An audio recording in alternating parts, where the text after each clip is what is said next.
ایک حدیث میں حضور نے فرمایا کہ قیامت کے دن سب سے پہلے 3 اشخاص کا معاملہ پیش ہوگا۔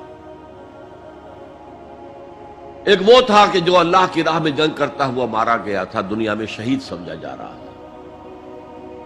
ایک وہ تھا جسے اللہ نے علم بہت دیا تھا اور اس نے علم کو پھیلایا، خوب پھیلایا۔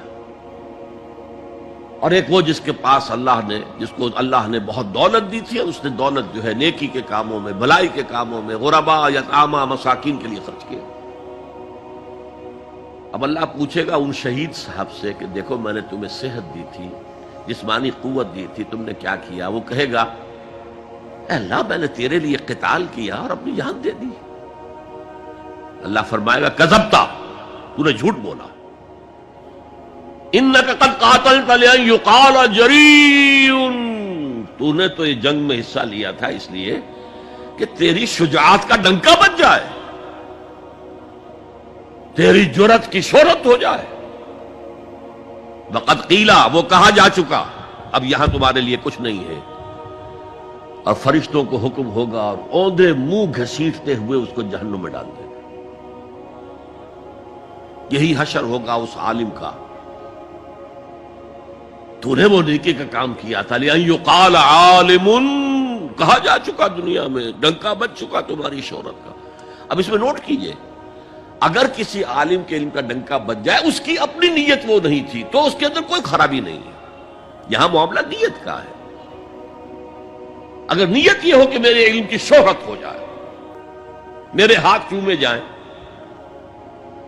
مجھے نذرانے پیش کیے جائیں، تو پھر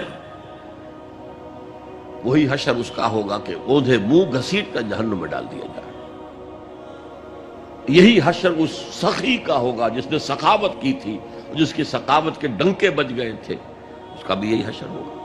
تو انما الاعمال بالنیات، 3 اشخاص آئے، انہوں نے حضور کی ازواج مطہرات سے معلوم کیا آپ رات کو کتنا وقت نماز میں لگاتے ہیں، آپ مہینے میں کتنے نفلی روزے رکھتے ہیں۔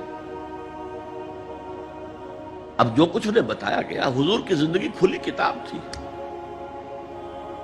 بتا دیا گیا اتنا عرصہ جو ہے آپ رات کو تہجد پڑھتے ہیں، بتا دیا گیا مہینے میں اتنے روزے رکھتے ہیں۔ انہوں نے اسے کم سمجھا، فتقالوہا، قلیل سمجھا کہ یہ تو زیادہ نہیں ہے، ہمارا تو خیال تھا کہ آپ ساری رات ہی کھڑے رہتے ہو۔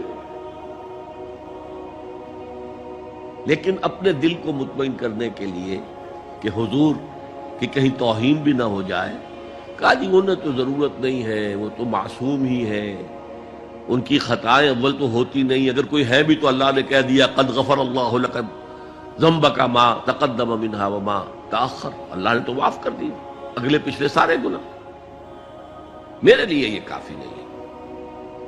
ایک نے کہا میں پوری رات عبادت کروں گا، اپنی کمر بستر سے نہیں لگاؤں گا۔ دوسرے نے کہا کہ میں ہمیشہ ہر روز روزہ رکھوں گا، کبھی افطار نہیں کروں گا۔ تیسرے نے کہا میں کوئی شادی بیاہ نہیں کروں گا، ایک کھکیڑ میں نہیں پڑھوں گا میں۔ حضور کو خبر ہو گئی، آپ نے طلب فرمایا اور غصے کے انداز میں وہ الفاظ کہے کہ جو حضور سے بالکل متوقع نہیں۔ واللہ انی لاتقاکم واخشاکم، خدا کی قسم میں تم سب سے زیادہ متقی ہوں اور سب سے زیادہ اللہ سے ڈرنے والا ہوں، لیکن میرا طریق یہ ہے کہ میں رات کو سوتا بھی ہوں اور نماز بھی پڑھتا ہوں، میں روزہ رکھتا بھی ہوں، ناغہ بھی کرتا ہوں، میں نے شادیاں کی ہیں، متعدد ازواج میرے گھروں میں ہے۔ فمن رغب عن سنتی فلیس منی، جو بھی میری سنت سے ہٹا وہ مجھ میں سے نہیں ہے، میرا امتی نہیں ہے۔ تو نیکی کا جذبہ بھی حد اعتدال سے تجاوز کر کے بدی کو جنم دے سکتا ہے۔